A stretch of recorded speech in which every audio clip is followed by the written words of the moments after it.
Здравейте на всички! В това видео ще отговоря на многобройни въпроси, които ми се задават през годините относно системата Рейки второ ниво.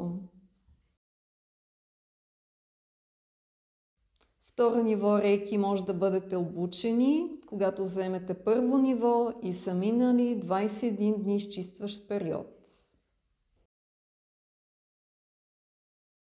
От разстояние може да помагате, когато се уговаряте за час със самия човек. Както в първо ниво, така и във второ ниво, Рейки сеанс е 1 час.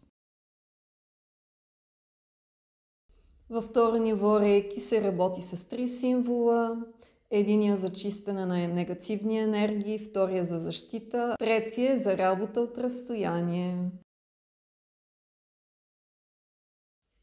Аз лично като учител съветвам моите ученици, които правят рейки терапии на други хора, винаги да са с чисти ръце, с свободно и чисто облекло, самото помещение да е чисто и да е изчистено от негативни енергии, защото когато се прави рейки сеанс на даден човек, болестта работи в пространството и е задължително да се почиства енергийно. По принцип не е морално, ако един човек е болен, да лекува друг човек. Ако един човек е болен, е препоръчително първо да излекува себе си и след това, ако желае да помага на другите хора, може да го направи. Когато човек вземе второ ниво рейки, е препоръчително да изчака след 21 дни, за да може да се канализира самата енергия в неговото тяло и тогава може да прави сеанси на други хора, но пак подчертавам, трябва да е напълно здрав. Ако един човек е болен, е препоръчително първо да поработи върху себе си, защото не е морално човек, който здравословно не е добре, да лекува други хора. Това няма как да стане.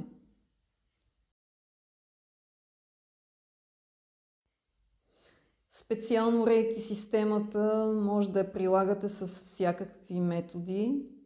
Няма ограничения при нея. Дори в традиционната медицина се прилага рейки системата. Но ако имате и други обучения в други енергийни практики, е препоръчително да ги разделяте, да не смесвате самите методи. Обучението във второ ниво рейки е 1 час, час и нещо. Получавате материали, сертификат и винаги връзка с мене, където и да се намирам, винаги отговарям на мои студенти. За повече информация може да ме потърсите на моята фейсбук страница Рейки Сабах Фаят или да се свържете с телефона, който е изписан долу в видеото. Имам основен център в град София, който е дълги години и още един център, който е в град Велико Търново. Пожелавам на всички мои студенти, всички мои посетители весели и светли празници, бъдете благословени!